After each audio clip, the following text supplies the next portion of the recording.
ಜಗನ್ನಾಥ ದಾಸರು. Actually international film festival ಅಲ್ಲಿ ಈ ಸಿನಿಮಾನ ನಾನು ನೋಡಿದೆ. ಮಧುಸೂದನ್ ಹವಾಲ್ದಾರರು ಬಹಳ ಶ್ರಮಪಟ್ಟು ಈ ಸಿನಿಮಾನ ಮಾಡಿದ್ದಾರೆ. ನಮ್ಮ ಸನಾತನ ಧರ್ಮವನ್ನು ಎತ್ತಿ ಹಿಡಿಯೋದು ಹೇಗೆ ಅನ್ನೋದು ಸಿನಿಮಾನ ತೋರಿಸಿದ್ದಾರೆ. ನಮ್ಮ ಹಿಂದೂಗಳು ಸನಾತನ ಧರ್ಮವನ್ನು ಪ್ರೀತಿಸೋರು ಎಲ್ಲರೂ ಬಂದು ಈ ಸಿನಿಮಾನ ನೋಡ್ಬೇಕಂತ ನಾನು ಕೇಳ್ಕೊಂತೇನೆ. ಯಾಕಂತಂದ್ರೆ ಆ ದಿನ ನಾವು ಇಂಟರ್ನ್ಯಾಷನಲ್ ಫಿಲಂ ಫೆಸ್ಟಿವಲ್ ಅಲ್ಲಿ ಸಿನಿಮಾನ ಮೊದಲ ಬಾರಿ ನೋಡಿದೆ. ಯಾಕಂದ್ರೆ ಯಾವುದೋ ಒಂದು ಸಿನಿಮಾಗೆ ಓದಿ ಇಷ್ಟ ಆಗ್ಲಿಲ್ಲ. ಆಚೆ ಬಂದ ಮೇಲೆ ನಮ್ಮ ಸ್ನೇಹಿತರು ಹೇಳಿದ್ರು, ಇದು ತುಂಬಾ ಚೆನ್ನಾಗಿ ಅದ್ಭುತವಾದ ಒಂದು ಕರ್ನಾಟಕ ಸಂಗೀತವನ್ನು ಇದರಲ್ಲಿ ದಾಸರ ಪದಗಳನ್ನು ಅಳವಡಿಸಿದ್ದಾರೆ ಅಂತ. ನೋಡೋಣ, ಸಿನಿಮಾ ಚೆನ್ನಾಗಿದೆ, ಫುಲ್ ನೋಡೋಣ. ಫಸ್ಟ್ ಮನಸ್ಥಿತಿ ಹಾಗೆ ಇತ್ತು ನಮ್ದು ಹೋದಾಗ. ಸಿನಿಮಾ ಏನನ್ನ ಬೋರ್ ಹೊಡೆದ್ರೆ ಆಚೆ ಹೊಟ್ಟೋಗೋಣ ಅಂತ ನಾನು ನಮ್ಮ ಫ್ಯಾಮಿಲಿ ಜೊತೆನಲ್ಲಿ ಹೋಗಿದೆ. ಸಿನಿಮಾಂದು ಕುಳಿತುಕೊಂಡು ನೋಡಬೇಕಾದ್ರೆ ನಮಗೆ ಬಹಳ ಅದ್ಭುತ ಅನ್ನಿಸ್ತು. ಯಾಕಂದ್ರೆ ಪ್ರತಿಯೊಂದು ಎಲ್ಲ ಹೊಸರು ಇರ್ಬೋದು, ಪ್ರತಿಯೊಂದು ಪಾತ್ರಗಳು ಅಲ್ಲಿ ಮಾಡಬೇಕಾದ್ರೆ ತುಂಬಾ ಅದ್ಭುತವಾದ ಪಾತ್ರಗಳನ್ನ ಅಲ್ಲಿ ಮಾಡಿದ್ರು. ಎಲ್ಲ ಹೊಸಬ್ರು ಅಂತ ಯಾರು ಹೇಳ್ಕೊಡೋದಿಲ್ಲ, ಬಟ್ ಅವ್ರ ಹಿನ್ನೆಲೆ ಸಂಗೀತ ನಮ್ಗೆ ಬಹಳ ಆಕರ್ಷಣೀಯವಾಗಿತ್ತು. ನಾನು ನಮ್ಮ ಪತ್ನಿಯವರು ಇಬ್ರು ಸಹ ಕುಳಿತುಕೊಂಡು ಇಡೀ ಸಿನಿಮಾ ನೋಡಿದ್ವಿ. ಇವತ್ತು ಅಚಾನಕ್ಕಾಗಿ ಇಲ್ಲಿ ಬೆಳಿಗ್ಗೆ ನಮ್ಮ ಈ ಈ ಹಾಲಲ್ಲಿ ನಮ್ದೊಂದು ಫಂಕ್ಷನ್ ಇತ್ತು. ಬಂದಾಗ ನಮ್ಮ ಮಧುಸೂದನ್ ಸಾರ್ ಇವತ್ತು ಶೋ ಇದೆ ಬರ್ತೀನಿ ಅಂತ, ನಮ್ಗೆ ಮತ್ತೆ ಇದನ್ನು ಇನ್ನೊಮ್ಮೆ ನೋಡೋ ಅವಕಾಶ ಸಿಗುತ್ತಲ್ಲ ಅಂತ ಅಂದ್ಬಿಟ್ಟು ನಾವು ನಮ್ಮ ಸ್ನೇಹಿತರು ಇಬ್ರು ಸೇರಿ ಬಂದ್ವಿ. ಬಹಳ ಅದ್ಭುತ. ಇವತ್ತು ಇವತ್ತಿನ ದಿನ ಏನ್ ಹೇಳ್ಬೇಕು ಅನ್ನೋದು ನಮ್ಗೆ ಅರ್ಥ ಆಗೋದಿಲ್ಲ. ಯಾಕೆಂತಂದ್ರೆ ಇಂಥ ಚಿತ್ರಗಳು, ಸದಾಭಿವೃದ್ಧಿ ಚಿತ್ರಗಳು ಬರಬೇಕು. ನಮ್ಮ ಸನಾತನ ಧರ್ಮ, ಹಿಂದೂ ಧರ್ಮವನ್ನು ಎಲ್ರಿಗೂ ಇದರಲ್ಲಿ ಎಷ್ಟು ಶಕ್ತಿ ಇದೆ, ನಮ್ಮ ದಾಸರ ಹಾಡುಗಳಲ್ಲಿ ಎಷ್ಟು ಶಕ್ತಿ ಇದೆ, ಭಗವಂತನಲ್ಲಿ ಎಷ್ಟು ಶಕ್ತಿ ಇದೆ, ಅದರಲ್ಲಿ ಹೆಂಗೆಲ್ಲ ಒಬ್ಬ ದುಶ್ಚಟಗಳಿರುವ ವ್ಯಕ್ತಿಯನ್ನ ಪರಿವರ್ತನೆ ಮಾಡಿದ್ರು ಅನ್ನೋದನ್ನೆಲ್ಲ ತುಂಬಾ ಬಹಳ ಅದ್ಭುತವಾಗಿ ಸ್ಕ್ರೀನ್ ಮೇಲೆ ತೋರಿಸಿದ್ದಾರೆ. ನಮ್ಮ ಸ್ವಾಮೀಜಿಗಳು ಹೇಳ್ತಾ ಇದ್ರು, ನಾವು ಎಷ್ಟೇ ಬುಕ್ ಓದಿದ್ರು ಸಹ ದೃಶ್ಯ ಮಾಧ್ಯಮದಲ್ಲಿ ಬರೋದು ಬಹಳ ಪವರ್ಫುಲ್ ಆಗಿ ಉಳಿಯುತ್ತೆ ಅನ್ನೋದು. ಅದು ಸತ್ಯ ಅನ್ಸುತ್ತೆ. ಇದು ಭಾಗ 2. ಇವೆಲ್ಲ ಮೆಚ್ಚುಗೆ. ಇವತ್ತು ಇಡೀ ಜನ ನಮ್ಮ ಒಟ್ಟುಗಳೆಲ್ಲ ಬಂದು ಸಿನಿಮಾ ನೋಡಿದ್ದಾರೆ, ಬಹಳ ಸಂತೋಷ ಪಟ್ಟಿದ್ದಾರೆ. ನಮಗೂ ಸಹ ಅವ್ರ ಜೊತೆಲಿ ಕುಳಿತು ನೋಡಿದ ಸಿನಿಮಾ ಬಹಳ ಅದ್ಭುತ ಆಗಿ, ನಾವು ಮೊದಲನೇ ಸತಿ ನೋಡಿದ್ರು ಸಹ ಈ ದಿನ ಎಲ್ಲರ ಮಧ್ಯೆ ಕುಳಿತು ನೋಡಿದ್ದು ಇನ್ನೂ ಬಹಳ ಸಂತೋಷ ಆಯ್ತು.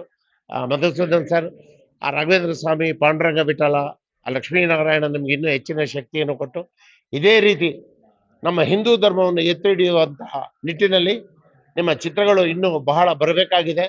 ಇದು ಜನರಿಗೂ ತಲುಪಿಸ್ಬೇಕಾಗಿದೆ. ಯಾಕಂದ್ರೆ ಇವತ್ತಿನ ದಿನ ಬರೋ ಸಿನಿಮಾಗಳು, ಯಾಕಂದ್ರೆ ನಾನು ಇದುವರೆಗೂ ಸುಮಾರು 400ರಿಂದ 500 ಪಿಕ್ಚರ್ ಹೆಚ್ಚು ಮಾಡಿದ್ದೀನಿ. ಒಂದು 12,000 ಎಪಿಸೋಡ್ಗಳಲ್ಲಿ ಆಕ್ಟ್ ಮಾಡಿದ್ದೀನಿ. ಬಟ್ ಈ ತರ ಸಿನಿಮಾಗಳಲ್ಲಿ ನಮಗೆ ಸಿಗೋದಿಲ್ಲ.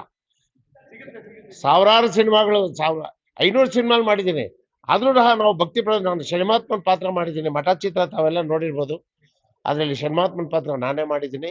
ಈಗ ಶನಿ ಮಹಾತ್ಮನನ್ನೇ ಪ್ರಧಾನವಾಗಿ ಇಟ್ಕೊಂಡು ಶನೇಶ್ವರ ಮಹಿಮೆ ಅಂತ ಒಂದು ಚಿತ್ರ ಮಾಡಿದರೆ, ಅದರಲ್ಲೂ ಸಹ ನಾನೇ ಪ್ರಧಾನ ಪಾತ್ರ ಭೂಮಿಕೆಯನ್ನು ಮಾಡಿದ್ದೀನಿ. ಅತಿ ಶೀಘ್ರದಲ್ಲಿ ಅದು ಸಹ ತೆರೆ ಮೇಲೆ ಬರ್ತದೆ. ನಾವು ಕಮರ್ಷಿಯಲ್ ಆಗಿ ಎಷ್ಟೋ ಸಿನಿಮಾಗಳು ಮಾಡ್ಬೋದು, ಬಟ್ ಆತ್ಮತೃಪ್ತಿ ಸಿಗೋದು ಕೆಲವೇ ಸಿನಿಮಾಗಳಲ್ಲಿ. ಈ ತರದ ಒಂದು ಭಕ್ತಿ ಪ್ರಧಾನವಾದ ಚಿತ್ರದಲ್ಲಿ ಮಾಡಿದಾಗ ಅದರಲ್ಲಿ ಸಿಕ್ಕಂತ ಸಂತೃಪ್ತಿ ನಟರಿಗೆ ಬೇರೆ ಯಾವ್ದ್ರಲ್ಲೂ ಸಿಗೋದಿಲ್ಲ. ಬಹಳ ಖುಷಿ ಆಯ್ತು. ಇವತ್ತು ನಿಮ್ಮೆಲ್ಲರೂ ನೋಡಿ ನಮಗೂ ಸಹ ಬಹಳ ಖುಷಿ ಆಯ್ತು. ಮಧುಸೂದನ್, ಹೇಳ್ತಾ ಇದ್ದೀನಿ, ನಿಮ್ಗೆ ತುಂಬಾ ಅಭಿನಂದನೆಗಳು. ಬಹಳ ಶ್ರಮ ಪಟ್ಟು ಮಾಡಿದಿರಿ. ಆಮೇಲೆ ಈಗಿನ ದಿನ ನೀವು ಸಿನಿಮಾಗಳಲ್ಲಿ ನೋಡಿರ್ಬೋದು, ಬಹಳ ವೈಭವೀಕರಣ ಇರುತ್ತೆ. ಒಂದು ದೇವರ ಪೂಜೆ ಆಗ್ಲಿ ಅಥವಾ ದೇವಸ್ಥಾನವನ್ನು ತೋರಿಸಿದಾಗ ಏನ್ ಹೇಳ್ತಾರೆ, ಒಂದು ಲಾರಿ ಗಟ್ಟಲೆ ಹೂವು ತಗೊಂಡ್ಬಂದು ಹಾಕಿರ್ತಾನೆ. ಇವರು ಆ ಕಾಲಘಟ್ಟಕ್ಕೆ ಹೋಗಿ, ಆ ಕಾಲಘಟ್ಟದಲ್ಲಿ ಯಾವ ತರ ದೇವಸ್ಥಾನಗಳಿತ್ತು, ಇಲ್ಲಿ ವಿಜೃಂಭಣೆ ಮುಖ್ಯ ಅಲ್ಲ, ದೇವರನ್ನ ಅಲಂಕಾರ ಮಾಡೋದು ಮುಖ್ಯ ಅಲ್ಲ, ಇಲ್ಲಿ ಭಕ್ತಿಯೇ ಪ್ರಧಾನ. ಭಕ್ತಿ ಇದ್ರೆ ಏನ್ ಬೇಕಾದ್ರೂ ನಾವು ಭಗವಂತನಲ್ಲಿ ಸಾಧಿಸ್ಕೊಬಹುದು ಅನ್ನೋದನ್ನ ಈ ಚಿತ್ರದಲ್ಲಿ ಬಹಳ ಅದ್ಭುತವಾಗಿ ತೋರಿಸಿದ್ದಾರೆ. Hats off Madhusudan Rao. ಮತ್ತೆ ಯಾರು ಡೈರೆಕ್ಷನ್ ಮಾಡಿದ್ರೆ ಕ್ಯಾಮ್ರಾ ವರ್ಕ್ ಸಹ ಬಹಳ ಅದ್ಭುತವಾಗಿ ಮೂಡಿ ಬಂದಿದೆ. ಈ ತರ ಚಿತ್ರಗಳು ಇನ್ನೂ ಅನೇಕ ಬರಬೇಕು. ಆ ಭಗವಂತ ಅವ್ರಿಗೆ ಶಕ್ತಿ ಕೊಡ್ಲಿ. ಇಷ್ಟು ಮಾತ್ರ ನಮ್ಮ ಕೈಲಿ ಹೇಳೋದಕ್ಕೆ ಸಾಧ್ಯ. ನಮಸ್ಕಾರ. ಇಲ್ಲ ಒಂದು ತೋರಿಸಾಗ